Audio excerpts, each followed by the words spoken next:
Des femmes et des enfants munis de bidons vides, ce balai est quotidien à Sanaa.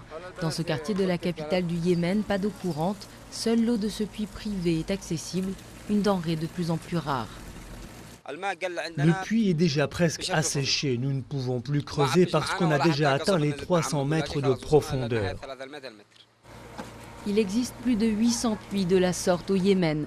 C'est le pays le plus pauvre de la péninsule arabique, mais l'eau coûte aussi cher que dans une capitale européenne. Dans les sols, la ressource se raréfie.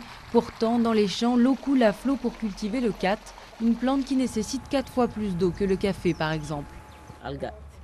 Le khat consomme beaucoup d'eau. Il faut arroser toujours plus, chaque semaine ou tous les 10 jours. C'est nécessaire pour que ça pousse.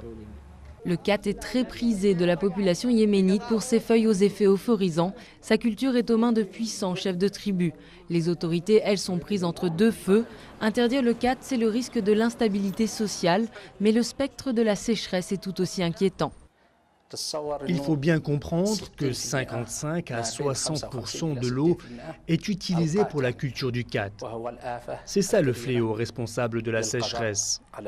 C'est une crise qui va nous étouffer, c'est certain. Mâcher du khat ou étancher leur soif, les Yéménites n'auront bientôt plus le choix. D'ici 10 ans, les sols de Sanaa seront complètement asséchés. Triste record, elle sera alors la première capitale au monde sans aucune ressource naturelle en eau.